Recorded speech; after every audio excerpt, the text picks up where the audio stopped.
Billboard Philippines. Volumes. On this episode, we have Durias sharing life lessons he has learned throughout his career. Let's turn up the volume on Durias. Billboard Philippines. Volumes. So we are turning up the volume on your favorite artists, and welcome to the show. Of course, you got Brett Jackson here, and today we're talking about life lessons. And of course, today with me is singer, songwriter, arranger, and producer. Let's welcome everyone, Durias. Hello. Hi guys. Thank you for having me here. Yo, thank you so much for being here today. I mean, It's my pleasure. It's so crazy to think, growing up, I'd hear your songs on the radio, and I was like a lot younger that time, and just waking up to your music and being like, this is amazing, touches my heart in a different way. Man. Thank you. Just Thank a you. pleasure and an honor to have you here today. Thank you so much. Speechless. Well, I guess the first thing I like to do with guests is just kind of ask you how you started your musical journey. Just start there and just like go from there.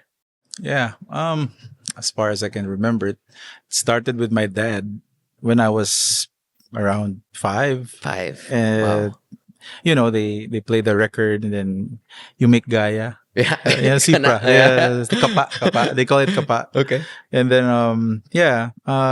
probably they saw something that I can something in me that I can imitate the chords or the melody. I can't remember, but they keep saying that I started around that time. Yeah. And what I can remember is when I first sat my foot into one of those folk houses in Davao back in 1980. Wow. 1983.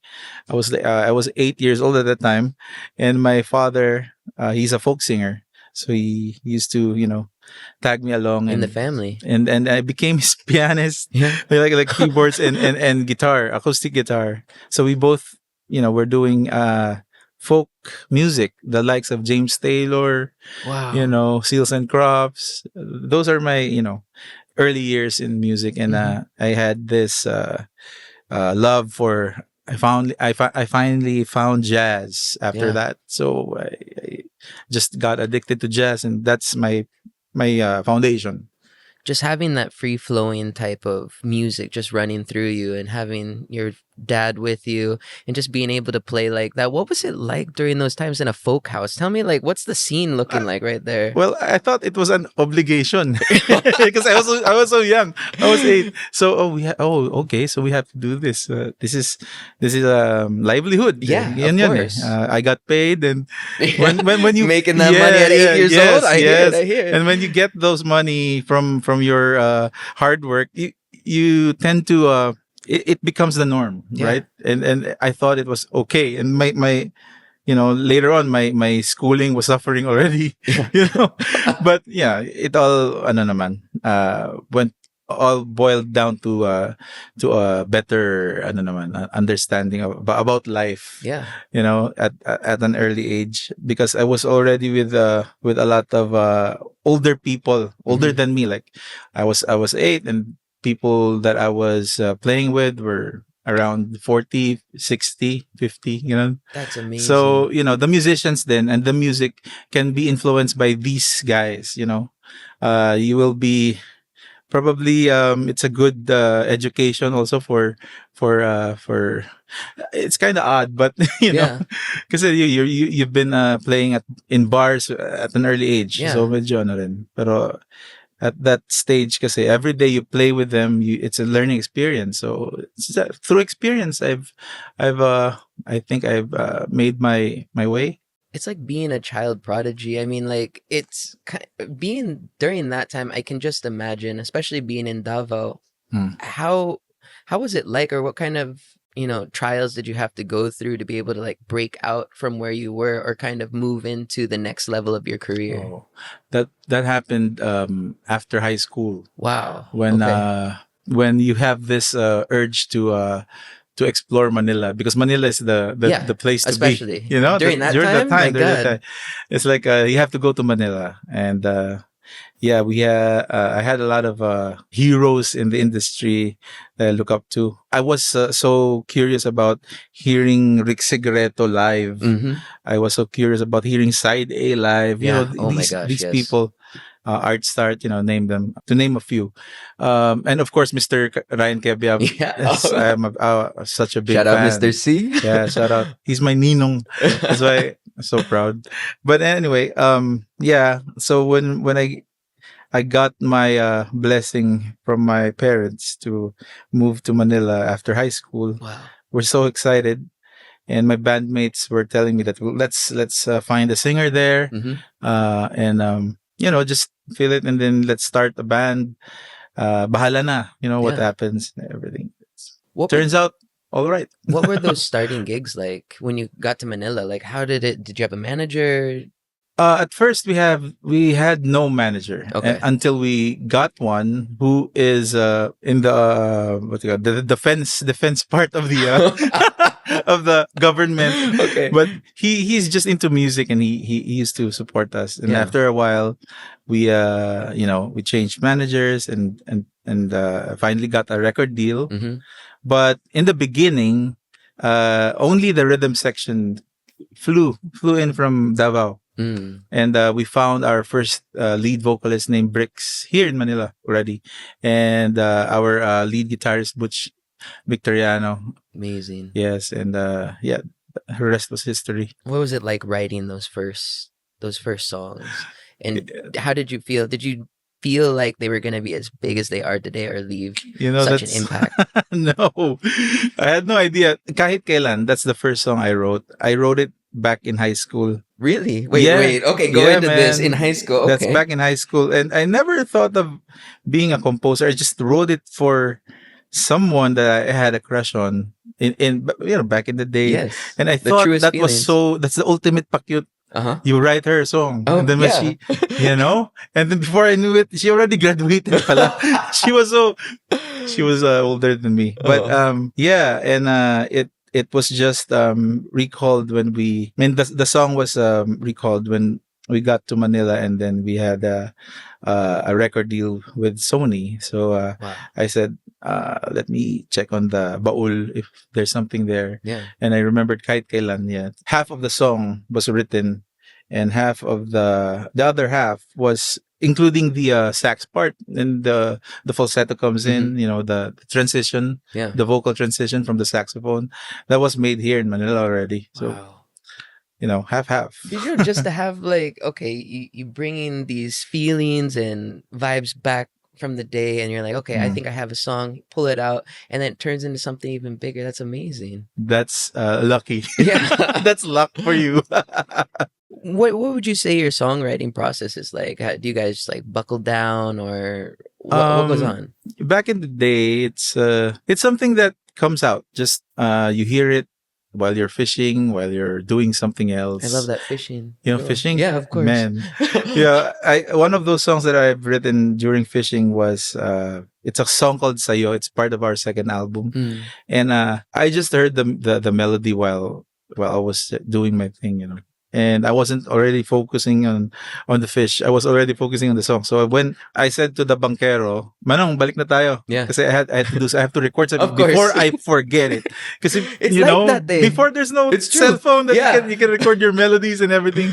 You have to get back to the studio and record those melodies. And luckily I was able to, and yeah, it became one of the most for South Border Mhm. most awarded song actually. Wow. Yeah, back in the day.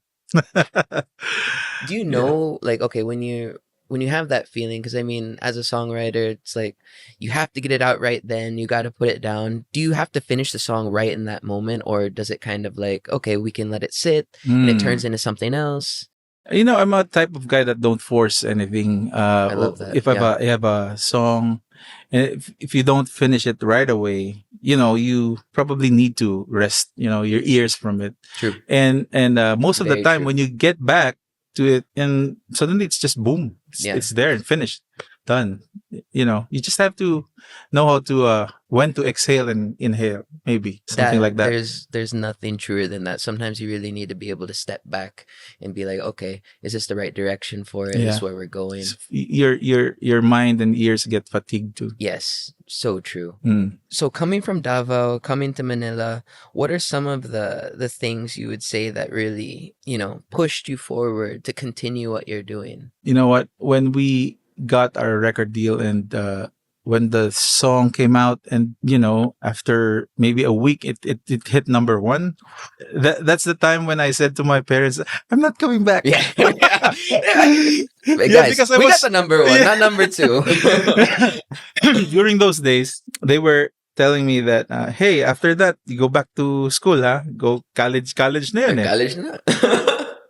Man, when it all started, and then we had this producers inviting us over to the US. Wow. That was like, wow. Yeah, I Okay. know. Mauuna pa ako sa inyo pumunta sa States. Ano sa big states, man? No, because we were all petitioned by our lolos and lolas, ganun, and our relatives there. They petitioned the whole family. Eventually, we were going to the States. So, siya, paano na yan? Pupunta ka ng States, tapos meron kang banda, ganun. Yeah. Siya, itry ko lang pa 2 years, let's see. And Yeah. then if nothing happens, then let's get back to the original plan, going back to school and etc. And then after that, well, it turned out fine for Yeah. South Border. And, Yes, it did. yeah. It really did. Yeah. What would you say would be one of the most proud moments you had in your musical career? Proud moments. Mm. If you ask me now, I would probably say that when we went to the States, we tried our luck in the States before the recession came in back in 2006. We got signed up by a company headed by Jermaine Jackson, Oh, wow. the brother of Michael Jackson. Of course. Yeah, and but unlucky for us that the economy failed, and everybody was like going bankrupt, and this is not the time though. So, Yeah.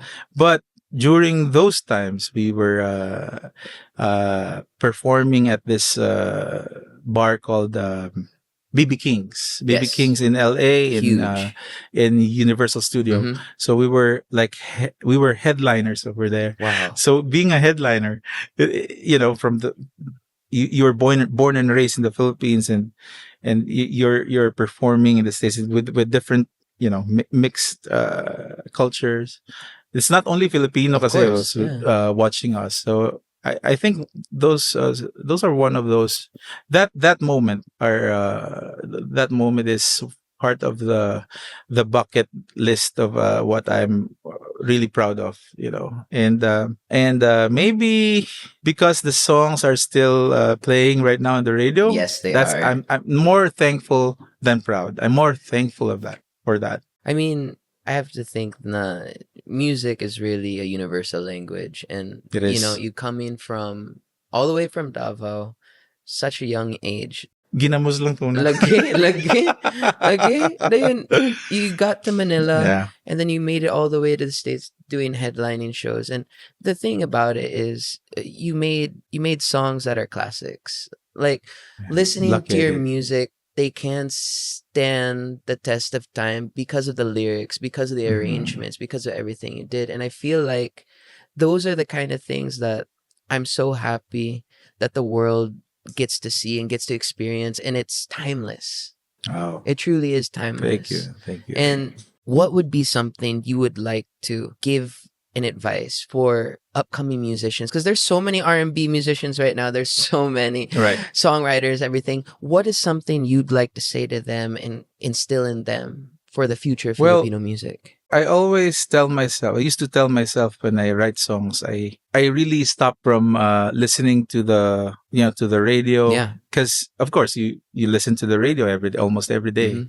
But when you're in the process of creating, probably listen more to yourself, like what your influences are, gather them, be genuine, be true to your writing, be more expressive rather than because it doesn't work for me. It doesn't work when your mentality, when you come into the studio and just say, I'm gonna write a hit song. That's so true.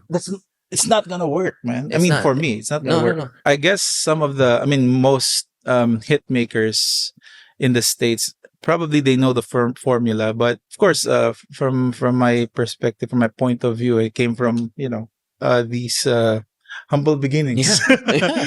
So it's more on just being true to the craft and try to maybe this advice that I can give is to have a melody that can affect you, or have a groove that can still move you the next day you Mhm. listen to it. That's something special, and then create, and then just develop it. That's it. You know, and that's the thing. Like, it doesn't ever have to be overcomplicated because Yeah, simple beginnings lang. Simple lang exactly, talaga. you can spend hours and hours in the studio trying to force something or trying to say, okay, we're gonna write a hit. The label can be on your back as well, like, you guys got to do this or that. But at the end of the day, when it's a true feeling and it's just there and you're letting it out, and I love what you said, if it moves you the next day, Yes. that's when it's special. Yeah, for you have experienced that too, for sure. Yes. Right? When you Yes. wake up and after all this ear fatigue, and when you wake up it still sounds good, There then it that's is. it. There it is. I'm gonna pursue this song. Yeah. Well, okay. I guess I'm good. Thank you for today. Oh man, thank you too. Thank you Before too. we wrap up, I guess the last thing, what is next? What for is you? next? Right now, I'm more on film music, and I've been doing songs for a theme park that's soon to be opened. That's cool. And we are doing a Christmas album, and I love that. we are Yes, currently please. writing our songs for the next album. So I'm not sure if this is the last album, but I always treat my music. I always treat recording as if it's the last. Yep. So yeah, probably, hopefully next year. Well, I just want to say that the whole Billboard team, and I know the rest of the world, is going to be so excited for your next album. Thank you Thank for you, your sir. beautiful Thank you. music. Thank you. Thank you for today, sir. And thank you Um, for Billboard. Finally, they're here. You guys are here. we appreciate it, man, and we hope to have you back. Thank you so much. Thank you. Thank yeah, you. this has been Billboard Philippines Volumes. Thank you. Billboard Philippines.